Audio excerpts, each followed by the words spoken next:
레위기 26장 27절부터 39절까지 읽겠습니다.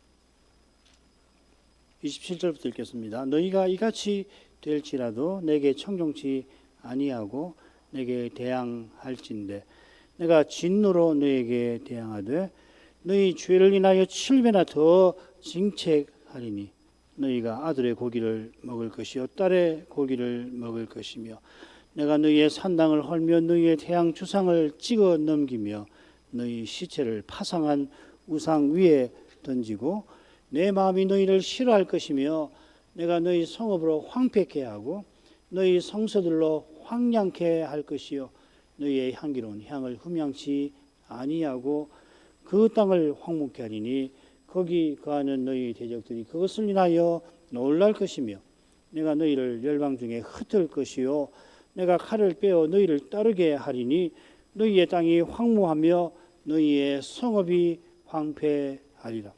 너희가 대적의 땅에 거할 동안에 너희 본토가 황무할 것이므로 땅이 안식을 누릴 것이라. 그때에 땅이 쉬어 안식을 누리리니 너희가 그 땅에 거한 동안 너희 안식시에 쉼을 얻지 못하던 땅이 그 황무할 동안에 쉬리라.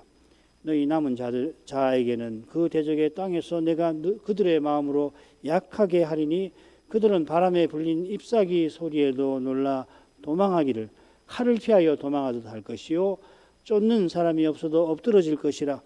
그들이 쫓는 자가 없어도 칼 앞에 있음같이 서로 천답하여 넘어지리니 너희가 대적을 당할 힘이 없을 것이요 너희가 열방 중에 망하리니 너희 대적의 땅이 너희를 삼킬 것이라.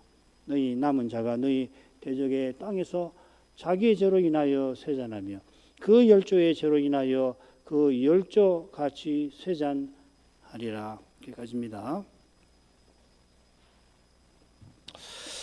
언약의 복은 5복을 한 번에 다뤘죠. 반면에 언약의 저주는 5저주를 각각 다룹니다. 이스라엘이 저주받는 죄가 점점 심해지는 것처럼 저주 역시도 그러합니다. 나중 네 저주는 앞선 네 저주보다 각각 7배나 더 심한 것이고 5째 저주는 마침내 보로 잡혀가는 것입니다. 지난 시간 넷째 저주 내용 24절까지 좀 생각을 마쳤는데 마저 보도록 하겠습니다. 24절부터 26절까지 또 읽어보겠습니다. 나하고 나도 너희에게 대항하여 너희 죄를 인하여 너희를 7배나 더 칠지라. 내가 칼을 너희에게로 가져다가 너희의 배약한 원수를 갚을 것이며 너희가 성읍에 모일지라도 너희 중에 연병을 보내고 너희를 대적의 손에 붙일 것이며 내가 너희 의뢰하는 양식을 끊을 때에 열 여인이 한 화덕에서 너희 떡을 구워 저울에 달아주리니 너희가 먹어도 배부르지 아니하리라. 나도 너희에게 대항하리라 하신 것은 이스라엘이 여호와를 대항한 죄를 가리키지요.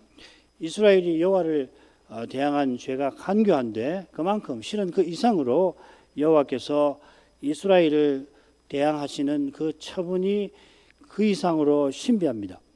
이스라엘이 여호와와 함께 걷는데 실은 여호와의 길과 정반대로 걷습니다. 여호와를 섬긴다 하면서 우상을 실은 섬기는 겁니다. 다른 우상과 함께 여호와를 우상 섬기듯이 섬깁니다.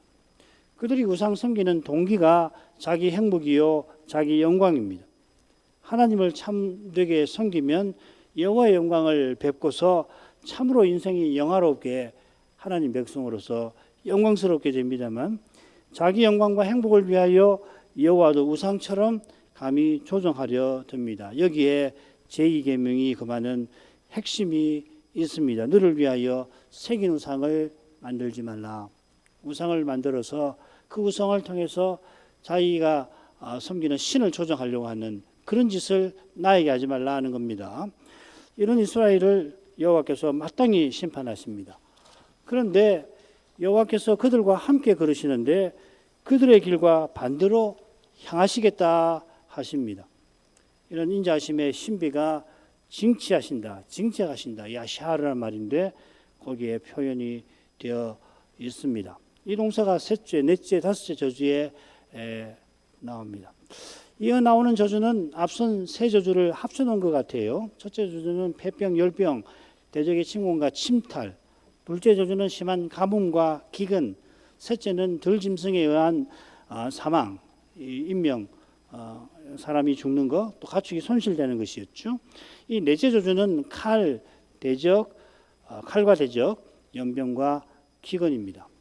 아울러 둘째는 첫째보다, 셋째는 둘째보다 7배 더한 재앙이고 넷째는 셋째보다 7배나 더한 것이라 했습니다. 직접 이런 재앙을 겪어보지 않고서는 얼마나 끔찍한 것인지 헤아릴 길이 없습니다.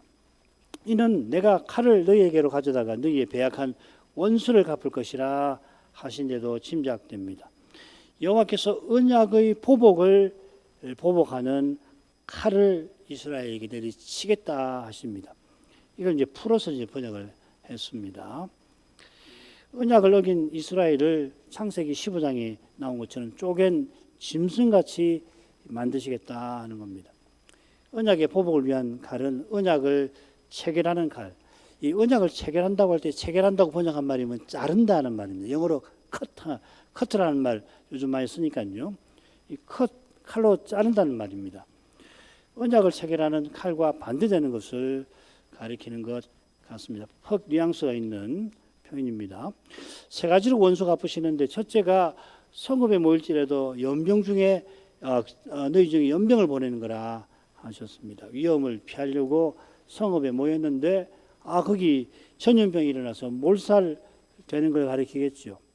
이런 점에서 칼은 적군을 상징하고 따라서 적군의 침공에서 피신하려고 견고한 성읍에 모였다라고 하는 해석이 있습니다. 그처럼 6절에서 우리가 칼을 적군이라 쓰겠죠. 여호와께서 언약의 보복을 위하여 칼 곧 적군을 보내셨기 때문에 이스라엘이 피신하려고 성에 모인 것으로 볼 수가 있습니다. 예레미야 4장 5절이 좀 생생하게 그걸 표현하고 있습니다. 돌아가서 읽어보세요. 그러면 이는 대적의 손에 붙인다 하는 것과도 연결이 될 것입니다. 적군이 쳐들어와서 성으로 피신했다가 연병이 많이 죽고 남은 자들이 적군에게 항복하려는 것. 아이고 이제 글렀구나. 항복이나 해야겠구나 하는 것을 가리키는 겁니다. 마찬가지로 성에는 먹을 것이 없어집니다. 너희의 의뢰하는 양식을 끊으신다 했습니다. 10여인이 한 화덕에서 떡을 굽습니다. 나무가 부족해서 그럴 수 있겠지만은 구울 떡이 밀가루가 없어서 화덕 하나로도 충분합니다. 화덕 인터넷에서 혹시 보신지 모르겠는데 둥그런 그 항아리 같이 파놓고서 그 밑에 나무를 넣어서 불을 피우고 항아리 벽면에다가 밀가루를 탁탁탁 붙여서 떡을 굽잖아요. 그런데 10여인이 한 화당에서 구워도 될 만큼 밀가루가 없다는 이야기죠. 그래 달아주는데 밀가루를 준 사람에게 구운 떡을 돌려주는데 얼마 되지 않으니까 먹어도 배부르지 않다 하는 겁니다. 다섯째로 가죠. 조건 27절인데요. 너희가 이같이 될지라도 내게 청종치 아니하고 내게 대항할진대.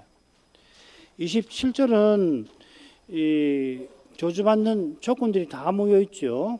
지난 시간에 제가 도표를 만들었으면 세 가지로 이 저주에 받는 조건이 나오죠. 청종치 아니하는 거, 또 그렇게 되어도 청종치 아니하는 것, 또 거스르는 거, 이 세 가지가 되는데 처음 저주는만 하나지요. 청종치 아니한다. 둘째에서 넷째까지는 하여튼 두 가지입니다. 그렇게 되어도 청종치 아니하고 나를 거슬러 청종치 아니하고 이런 일을 당해도 나를 거스르고 대항하고 이 말이죠. 이 다섯 번째는 세 가지가 다 나옵니다. 이같이 되어도 청종치 아니하고 나를 거스르면 그러니까 가장 심각한 죄가 되겠죠. 이같이 되어도 넷째 저주를 가리키죠. 넷째 저주는 앞서 나온 세 저주가 합친 것이라고 말씀드렸는데 이런 무서운 저주를 받고도 여전히 완고하게 실은 더 완고해져서 하나님 말씀을 듣지를 않는 겁니다. 비슷한 전경이 계시록에 나오는 것 같습니다. 7 대접 기억하시죠? 7 인이 있고 7 나팔이 있고 마지막으로 최후의 그 심판이 7 대접인데요.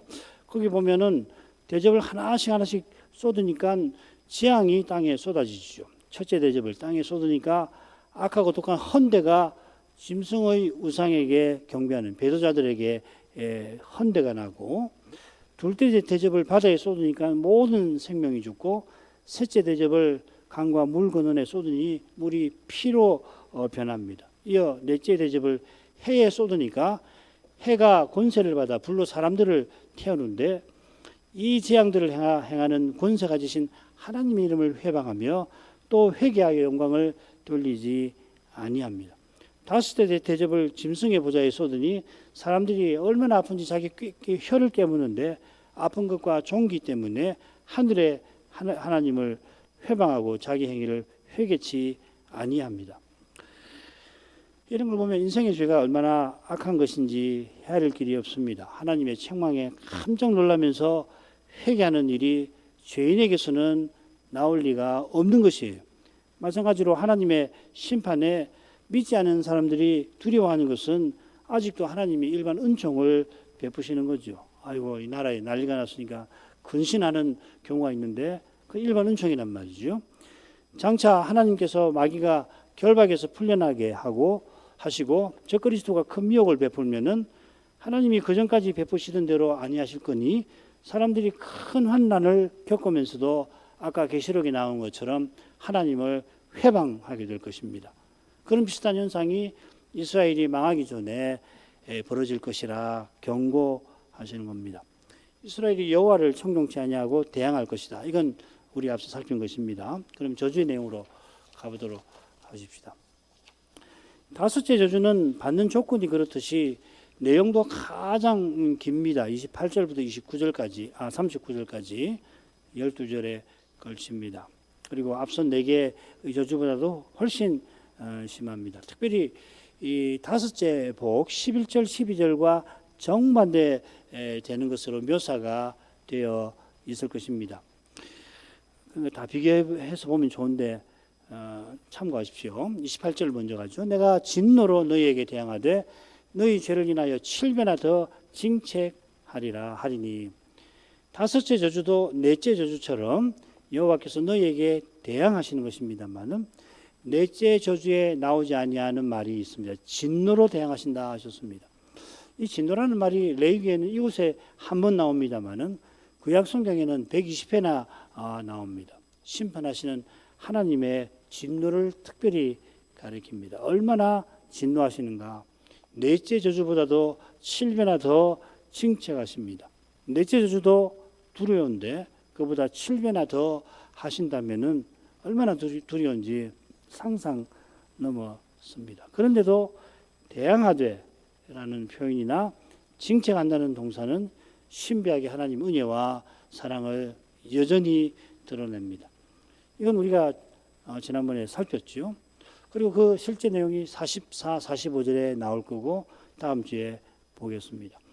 다섯째 저주를 받은 이스라엘을 아주 멸하지 아니하실 거라 하시고 그들과 맺은 언약을 폐하지 아니하실 것이라 하셨습니다. 이미 알고 계시겠습니다만 하나님께서 모든 인류를 구원하시지 않으시는 것처럼 이 말은 모든 이스라엘을 구원하신다는 뜻은 아니지요. 바울 사도가 로마서 9장부터 11장에서 이 주제를 심하게 다루지요. 하나님이 재림 직전에 이스라엘을 대거 돌아오게 하실 것입니다. 이게 언약을 폐하지 아니한다 하는 내용 중에 하나일 것입니다. 이는 그때까지 이스라엘이 이상할 만큼 그리스도를 멀리한다는 뜻이기도 합니다. 이상할 만큼 이스라엘의 거역이 심한데 그런 이스라엘을 아주 버리지 아니하실 만큼 하나님의 사랑은 실로 기이하십니다. 이어 분노로 징책하시는 일들이 열거되어 있는데 셋으로 나눠보면 좋을 것 같아요. 29절부터 33절 여호와께서 이스라엘을 멸하여 포로 잡혀가게 하실 거라는 내용이고요. 그 다음에 34, 35절이 아주 특이한데 멸망된 가운데 그러나 언약의 땅은 안식을 누리게 하겠다 하는 말씀입니다. 그리고 나머지는 남은 자들이 대적의 땅에서 당하는 저주입니다. 한가운데 하나님의 징책이라는 표현처럼 하나님의 인자가 넌지시 드러나고 있고 앞뒤로 두려운 저주가 예고되어 있습니다. 먼저 29절부터 33절까지 보죠. 너희가 아들의 고기를 먹을 것이요 딸의 고기를 먹을 것이며 내가 너희의 산당을 헐며 너희의 태양 주상을 찍어 넘기며 너희 시체를 파상한 우상 위에 던지고 내 마음이 너희를 싫어할 것이며 내가 너희 성읍으로 황폐케 하고 너희 성소들로 황량케 할 것이요 너희의 향기로운 향을 흡양치 아니하고 그 땅을 황무케 하리니 거기 거하는 너희 대적들이 그것을 인하여 놀랄 것이며 내가 너희를 열방 중에 흩을 것이요 내가 칼을 빼어 너희를 따르게 하리니 너희의 땅이 황무하여 너희 성읍이 황폐하리라. 이것도 셋으로 나눠 보면 좋을 것 같아요. 31절 처음 보시면은 성읍으로 황폐케 하리라 했는데 33절 끝에도 성읍이 황폐하리라, 황폐케 할 거다 경고하시고 하게 될 거라 하리라 하십니다. 이 성읍으로 황폐케 하리라 하는 경고 31절 앞뒤로 우상 숭배를 철저히 심판하실 일이 30절과 31절 하반절에 나오죠. 이스라엘이 여호와와 함께 걷는 척 하면서 지독하게 우상 숭배를 한 탓에 열방 중에 포로 잡혀 간 것입니다. 이것이 땅을 황무케 하리라 하시는 겁니다. 이 심판을 피하지 못할 끔찍한 죄가 29절에 나옵니다. 언약 백성이 아들과 딸의 고기를 먹는 것입니다. 언약 백성은 정한 동물의 고기, 살을 먹고 정한 동물 중에 희생, 소, 양, 염소는 화목제로 드려서 하나님이 주시는 그 고기를 거룩한 고기로 성물로 얻어먹게 하셨죠. 이것은 그들이 여호와께 구속받아 정한 상태, 하나님을 가까이 할 수 있는 상태에 이르게 하신 거고, 그래서 그 상태에서 제사를 드려서 하나님과 교제하게 하는 데 이르게 하신 겁니다. 여기 거룩한 백성의 사명을 이루는 길이 열리는 거죠. 이런 사명을 가장 짓밟는 것이 뭔가, 자기 배가 고파서, 자기가 배가 고프다고 해서 언약의 열매인 아들과 딸의 살을 먹는 것일 것입니다. 사람이 아무리 먹을 게 없어도 차라리 내가 굶어 죽을지언정 자식은 먹이려고 하잖아요. 이런 일은 역사에서 뭐 드물지 않게 볼 수 있는 일 아니에요. 그렇게 기근인데도 자기가 죽게 될 망정 어머니가 먹을 것을 남겨서 자식의 입에 넣어주잖아요. 그러니까 29절은 인륜을 저버린 상태만 아니고요, 언약 백성이 악귀가 되어버린 상태를 암시하는 겁니다. 이게 장차 예루살렘 멸망 때 생생하게 이루어졌던 현실이고, 이거는 이 성경만 아니고 역사책에 남아 있는 거죠. 이런 상태가 죄일 뿐만 아니라 저주인 겁니다. 사람이 죄 짓는 것 자체가 거룩한 심판의 결과입니다. 그러니까 저렇게 죄를 짓고도 아무 탈 없이 형통하고 돈도 잘 벌고 건강하고 뭐 어려움 없이 사는 걸 볼 때 부러울 하나도 없어요.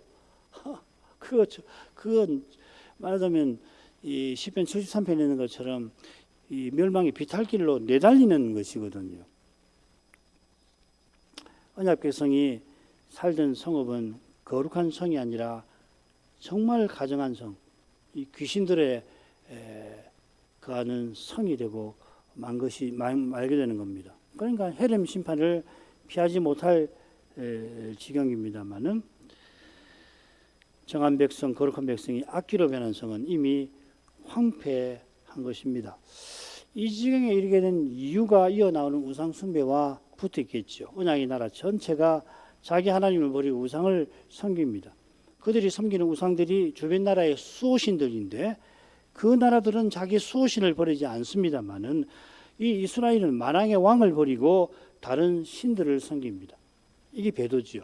이 세상에서도 보기 어려운 거죠. 세상 나라는 자기 수호신은 끝까지 어떻게든지 신으로 섬기는데, 이스라엘은 수호신이 아니죠. 여호와 하나님은 만왕의 왕이신데 그런 왕을 버리고 다른 신을 섬기는 겁니다. 이 배도입니다. 이게 왜 이런 일이 생기나, 배도라고요. 이 배도는 무서운 상태입니다. 그냥 죄를 짓는 정도가 아니죠. 이 마귀, 이 미혹에 이끌려 가지고서 이렇게 무서운 죄를 짓는 거 아니에요. 하나님을 언약 백성이 대적하는 겁니다. 지금 경고하는 이 배도는 개인적인 게 아니라 언약 백성 전체가 저지르는 겁니다. 그래서 여호와께서 산당들을 헐어버리고 태양 주상을 찍어 넘겨버리시고 그 부서진 우상 위에 언약 백성의 시신을 던져버리시는 겁니다. 가정하다 하시는 거거든요. 이것이 내 마음이 너희를 싫어할 거라 하는 뜻이기도 합니다. 이 표현이 5째 복이 나왔죠. 내 장막을 너희 중에 세우리니 내 마음이 너희를 싫어하지 아니할 것이며, 이 복은 여호와께서 가까이 나온 자기 백성을 보시고서는 너무도 기쁜 나머지 그 기쁨을 이기지 못하시는 상태입니다. 이 복과 정반대되는 것이 싫어하시는 겁니다. 꼴도 보기 싫다는 거죠. 잠시도 눈앞에 두실 수가 없다 하는 것입니다. 여호와의 법도를 싫어하다가 심지어 배도하는 그들을 향하여 진노를 여호와의 법도를 싫어하다가 그 다음에 배도하니까 그들을 향하여 진노를 이기지 못하시는 상태가 되시는 겁니다. 이 상태를 요약하는 것이 너희 성읍으로 황폐하게 하리라 하는 겁니다. 성읍도 황폐하게 하실 정도면 더욱이 당연히 너희 성소들로 황량케 하시고 너희의 향기로운 향을 흠양치 아니하실 겁니다. 이 향기로운 향은 이 제사 드릴 때에 연기 만드는 절차와 붙어 있는 거죠. 그런데 우상 성소들에서 우상에게 바친 제사를 지금 이 표현이 가리키는 것도 같고, 여러 산당에서 우상 섬기듯이 여호와께 드린 제사를 가리키는 것도 같습니다. 그게 향기로운 냄새가 되어서 하나님을 기쁘시게 하고 이스라엘도 가까이 대하셔야 하는데 오히려 가증하게 여기시는 거죠. 심판하시는 겁니다. 가증한 제사를 드리면 그 땅을 더럽힙니다. 그 몰렉 우상 숭배가 레위기 18장, 20장에도 나오죠. 특별히 18장이 이 주제를 다루고 있습니다. 그 땅이 거민을 토해냅니다. 이게 그 땅을 황무케 하신다는 경고입니다. 셋째 저주에서는 너희 도로가 황폐하리라, 황무하리라, 똑같은 동사입니다. 마침내는 땅 전체가, 언약의 땅 전체가 황무하게 될 겁니다. 이 황무하게 한다는 말이 레위기 26장에만 나오는데 7번 의미심장하게 나옵니다. 이건 뭐 매우 의도적인 거죠, 그죠? 철저히 심판하시겠다 하는 겁니다. 황무케 된 땅, 거기 거하는 너희 대적들이 그것을 인하여 놀랄 것이라 하십니다. 놀라는 이유가 인류 역사에서 흔히 전쟁으로 발생하는 그 땅의 황무함, 전쟁이라면 정말 그 전쟁터가 황무하게 되잖아요. 사람이 죽고 썩고 피가 강물같이 흐르고, 그래서 이 땅이 황무하게 되는데 그것과 다른 점이 있다는 겁니다.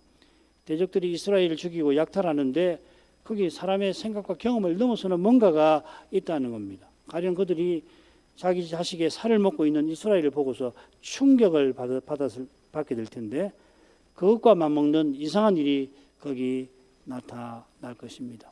이게 예루살렘 멸망 때 요세푸스의 글 같은 데 보면 이런 이상한 현상들이 나타난 것을 참고할 수 있습니다. 관심 있으면 읽어보시길 바랍니다. 눈앞에 보이는 현실 뒤에는 신령한 세계의 작용이 있는 겁니다. 무엇보다 하나님의 거룩하신 뜻이 이루어져 갑니다. 모든 사람들이 안전하다, 평안하다 하는 그때에 그리스도께서 재림하십니다. 인류 역사에 가장 평안하다, 안전하다 하고서 온 세상 사람들이 세상에 이렇게 안전하고 평안한 때가 있는가 할 그때에 오신다 하셨습니다. 그처럼 오늘 이 세상에서 벌어지는 온갖 일이 사람의 힘과 꾀로만 이루어지는 게 결코 아닙니다. 그처럼 하나님께서 자기 백성을 얼마나 철저히 지시는지 대적이 보고도 놀라도록 만드실 것입니다. 여호와께서 배도한 이스라엘을 열왕 중에 흩으실 겁니다. 이 일이 얼마나 두려운 것인가를 내가 칼을 빼어 너희를 따르게 하겠다 하신 데서 잘 드러납니다. 칼이 이스라엘을 쫓아간다는 게 아니라 여호와께서 칼을 빼서 쫓아가시겠다 하시는 겁니다. 아무도 그 칼을 피하지 못하게 하겠다 이 말씀이죠. 두 번째로 가죠. 34, 35절 너희가 대적의 땅에 거할 동안에 너희 본토가 황무할 것이므로 땅이 안식을 누릴 것이라. 그때 땅이 쉬어 안식을 누리리니 너희가 그 땅에 거한 동안 너희 안식 시에 쉼을 얻지 못하는 땅이 그 황무할 동안에는 쉬리라. 이 번역대로 하자면은 이스라엘이 대적의 땅에 거하는 것이 34, 35절 처음에 나오지요. 우리말 어순을 따르니까 이렇게 되는 겁니다. 원문의 순서는 가운데 끝에 나옵니다. 빨리 읽지요. 그때 땅이 안식을 누릴 것이라 너희 본토가 황무할 동안에. 그런데 너희는 원수의 땅에 있을 것이라. 그때 그 땅이 안식을 누리고 그 안식일을 누릴 것이라. 땅이 황무할 동안에는 그 땅이 안식하리라. 너희 안식시 얻지 못하던 쉼을 쉬리라. 너희가 그 땅에 거할 때, 원수의 땅에 거할 때란 말입니다. 요컨대 이스라엘이 배도하여 원수들의 땅에 있게 되는 이것이 다섯째 저주의 핵심 내용이 되는 겁니다. 이스라엘이 가장 심각한 저주 아래에 있을 때 놀랍게도 여호와께서는 친히 거룩한 백성을 위한 제도를 지키십니다. 이스라엘이 이 제도를 지켜서 거룩한 백성답게 서나가기는커녕 가정한 백성이 되어서 언약의 땅에 산당들을 짓고 태양 주상을 세웠습니다. 언약을 짓밟고 하나님을 저버렸습니다.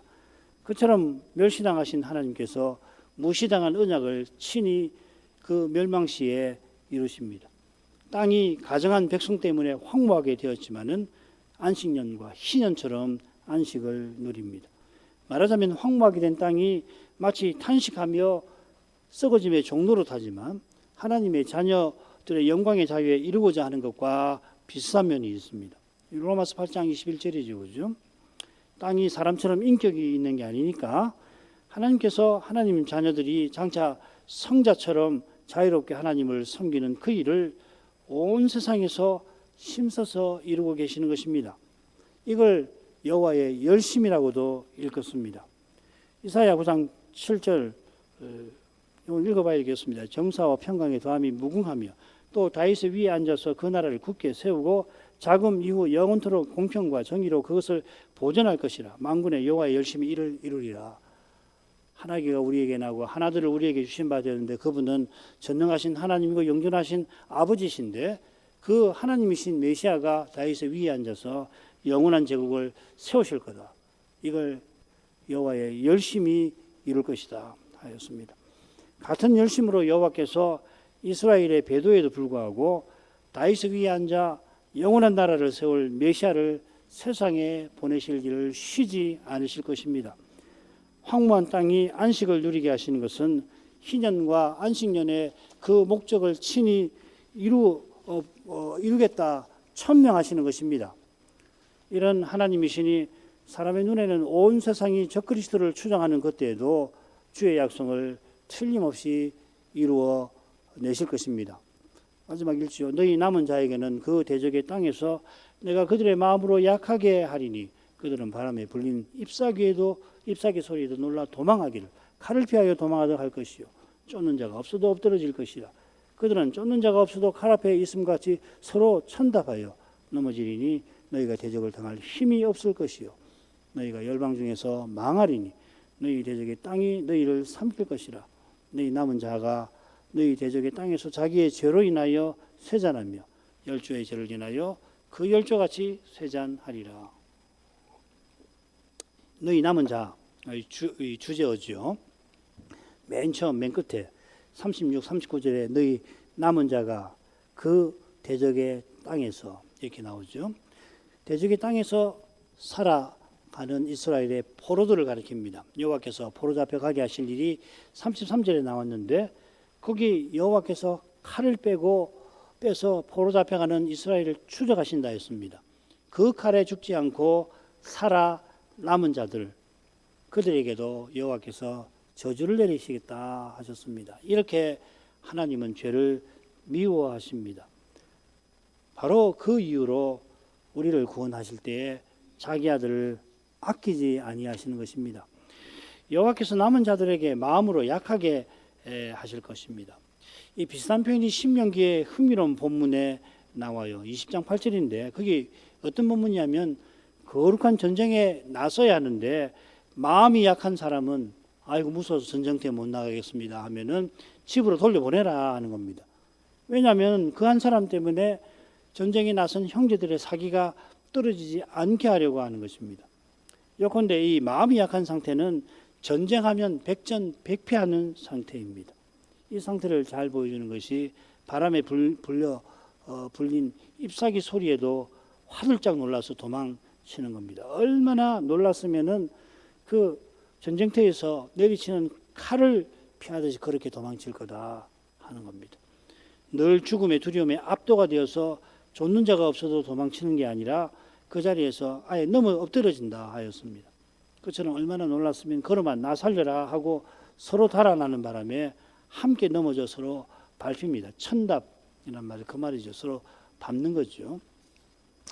세상에 이런 오합지졸도 없습니다. 흔히 전쟁에 져서 대적에게 끌려가도 어떻게든 기회를 봐가지고서 이 탈출할 길을 찾으려고 하는데 포로 잡혀간 이스라엘은 대적을 당할 힘이 없을 것이라 하는 겁니다. 그들 스스로는 다시는 나라로 설 길이 없다 하는 겁니다. 너희가 열방 중에서 망하리라. 한 유대인 주석가, 아마 이 사람이 레위기에 관해서는 가장 방대한 주석을, 학문적으로는 가히 대적할 자가 없을 만한 주석을 쓴 사람인데요. 이어 나오는 회복의 약속에 비추어서 망하리라는 번역은 모순을 일으킨다 지적하고서는 망하리라 보다는 흩어진다, 길을 잃을 거라 이렇게 새기자고 제안합니다. 그러나 마른 뼈의 환상이 보여주듯이 여호와께서 포로에서 돌아오게 하시는 일은 이스라엘의 부활과 같은 것입니다. 그러니까 성경을 볼 때에 하나님의 예언이 있어서 회복되겠지, 그 쉽게 생각하면 안 된다는 겁니다. 예언을 그렇게 생각하면 안 돼요. 이스라엘이 포로 잡혀가는 건 죽음입니다. 수많은 사람이 죽기도 합니다만은 어떤 죽음이냐면 언약을 이루는 점에서 그러합니다. 이 죽음이 생명을 잃는 죽음보다 성경에서 경고하는 그 죽음을 가리키는 겁니다. 신자는 죽지만은 영생에 이르지요. 그러나 하나님을 대적하여 마음과 육체에 원하는 것을 실컷 행하는 이것은 사는 게 아니라 죽음을 사는 겁니다. 사람 눈에는 누구보다 잘 사는 것 같죠. 교회에서도 이런 사람이 있을 수가 있어요. 얼마나 활력을 활발하게 사람을 조직해가지고서 이런 사람 저런 사람 해가지고 하는 일마다 결과를 낼 수가 있잖아요. 잘 믿는다, 아주 그냥 좋은 결과를 낸다 하지만은 그게 육신의 욕심대로 이루는 것이라면 그거 죽음이죠. 하나님 뜻을 이루는 거 아니지 않습니까? 죽음을 살아내는 것이죠. 너희 대적의 땅이 너희를 삼키리라 하신 것은 언약의 땅이 너희를 토해내리라 하는 것과 짝을 이루면서 배도한 이스라엘의 비참한 죽음을 잘 보여주죠. 언약의 땅은 토해내고 대적의 땅은 삼키고. 39절은 그들이 비참하게 죽는 이유가 강조됩니다. 이 원문의 순서는 이렇게 됩니다. 너희 남은 자가 쇠잔하리라. 자기의 죄로 인하여 대적의 땅에서 그 열조의 죄로 인하여 그 열조같이 쇠잔하리라. 참 이 성경이 아주 전형적인 이 표현법입니다. 이 교자법이라는 건데요. 이렇게 해서 몇 가지를 이 짧은 문장에 녹여내고 있잖아요. 자, 그들이 자기 죄로 인하여 또 열조의 죄로 인하여 쇠잔합니다. 이 쇠잔이라는 말은 힘이 점점 약해지는 것을 가리킵니다만 결국 죽게 되는 것을 가리킵니다. 이는 그 열조같이 쇠잔할 것이라는 표현에도 담겨 있지요. 원문은 어떻게 했냐면 열조와 함께라고 되어 있습니다. 열조와 함께 쇠잔할 것인데 이는 자기 죄만 아니라 열조의 죄로 쇠잔하게 되는 것과 붙어 있는 겁니다. 하나님이 언약을 세우실 때, 그 열조와 세우실 때 너와 내 후손과 언약을 세우겠다 하셨습니다. 열조가 언약을 지키지 않았고 실제로 포로 잡혀가는 후손도 그러할 것입니다. 온 이스라엘이 실패할 것이라 하는 것입니다. 이런 점에서 다니엘이 예레미야의 예언을 깨닫고 열조의 죄와 우리의 죄를 회개한 사실을 살필만 합니다. 9장 16절 다니엘, 주여 내가 구하옵나니 주는 주의 공의를 좇으사 주의 분노를 주의 성 예루살렘 주의 거룩한 산에서 떠나게 하옵소서. 이는 우리의 죄와 우리의 열조의 죄악을 인하여 예루살렘과 주의 백성이 사면에 있는 자에게 수욕을 받음이니이다. 여호와께서 선자의 회개와 간구를 받으시고 예언대로 돌이키게 하셨습니다. 다니엘 자신은 본향에 돌아가지 못하지만 예루살렘으로 난 창문으로 본향에 돌아가는 그들을 위하여 간구합니다. 간구하는 마음이 오실 메시아와 영원한 나라를 간절히 바랐습니다. 그리스도의 몸과 지체로 이 나라를 드러내는 거기에 우리의 구원이 이루어져 가는 것입니다. 그리스도와 함께 고난받는 방식으로 이루어져 가는데 그 길은 다니엘처럼 기도하며 걸어가는 길인 것입니다. 그 길을 걷는 자마다 주님께서 가르쳐 주신 대로 우리의 죄를 사하여 주옵소서 하고 회개합니다. 난감하죠? 기도를 좀 먹겠습니다. 여호와께서 경고대로 배도한 이스라엘을 대적의 땅에 사로잡혀 가게 하십니다만 그들이 허문 언약의 규례를 이루십니다. 이는 장차 친히 여호와의 종이 되셔서 십자가 지실 그 일과 붙어 있습니다. 여호와의 종께서 십자가를 지신 것이 아버지께서 아들을 아끼지 아니하고 내어주신 것이듯이 이스라엘이 포로에서 돌아오는 그 일은 죽은 이스라엘을 다시 살려내시는 하나님의 은혜의 기적에 속합니다. 이런 은혜를 주신 목적을 다니엘이 열조의 죄, 우리의 죄를 회개할 때에 마침내 본향에 돌아가는 자기 백성을 위하여 간구할 때 그 마음에 간절히 바랐을 것입니다. 이런 소원과 심정이 한낱 사람에게서 나오지 않고 메시아를 믿는 믿음에서 나오는 겁니다. 이런 믿음으로 그리스도의 몸과 지체로 서나가는 거기서 우리의 구원이 이루어져 갑니다. 그 길이 신비하여서 그리스도와 함께 고난받는 방식으로 이루어져 갑니다. 믿음으로 그 길을 걷는 이마다 그리스도 안에서 다니엘과 같이 기도하게 될 것입니다. 그 기도는 대지상의 간구에 감사해서 아버지께 이날에도 올라갑니다. 아버지께서 이 기도를 절대 외면치 아니하실 것입니다. 우리가 이런 기도를 늘 드리며 살기를 구하는 만큼 그리스도께서 서원하신 대로 우리의 예배에서 그 소원대로 역사하여 주시기를 간절히 구하게 될 것입니다. 오늘도 이런 기도를 드리고 신학교 신학생들을 위해서 기도하겠습니다. 기도하겠습니다. 거룩하신 아버지, 이쪽에 이스라엘과 언약 맺으실 때 그 언약이 얼마나 거룩한 것인지를 드러내시고자 하나님께서 당시 고대 근동의 국제 조약과 비슷한 형식을 취하실 만큼 낮아지신 것을 생각하게 됩니다. 태초에도 인생을 창조하시고 사람의 언어로 우리 시조에게 금령을 내리셨던 것처럼 고대 이스라엘이 대제국 이집트에서 종살이하고 비참하게 살았는데 그런 작은 민족과 국제 조약을 맺으시듯이 그들을 높여주셨습니다. 이스라엘이 아니라 당시 이집트나 그 이전에 구 바빌로니아나 아시리아라 할지라도 감히 하늘의 하나님과 언약을 맺을 자격이 없었습니다. 온 세상을 다 정복한 황제라 할지라도 만왕의 왕 앞에서는 스스로 종의 자리에도 이르지 못합니다. 하나님은 지극히 높으십니다. 지존자로서 열방을 다 다스리시지만 이사야의 예언대로 열방이 하나님께는 통에 물 한 방울에 저울 위에 먼지 하나에 불과할 뿐만 아니라 심지어는 없는 것보다도 못합니다. 열방 중에서 가장 작은 민족 이스라엘을 자기 백성 삼아주신 일이 얼마나 큰 은혜와 사랑인지 모세가 모압 평지에서 고백을 합니다만 그 은혜의 거룩하심이 이스라엘과 언약을 시내산에서 맺어주신 바로 거기에 잘 드러나고 있음을 믿습니다. 하나님께서 종주가 되시고 이스라엘을 봉신으로 삼아주시듯이 하신 것은 이스라엘이 시내산에서 맺은 언약을 통하여 장차 여호와께서 메시아를 쓰셔서 영원한 제국 세우실 바로 그 일을 바라보도록 이끄신 데 있습니다. 오실 메시아가 영원한 제국을 세우시는 그 일이 너무도 높고 거룩하므로 선자가 하늘의전에 이르러 거기서 이루어지는 거룩한 현상을 보고서 그 거룩한 경계를 감지할 수가 있었을 것입니다. 이사야는 하늘의전에 이르러 여호와의 옷자락이 가득한 것을 보고 서랍에 삼성성을 듣고서는 당장에 화로가 나여 망하게 되었도다.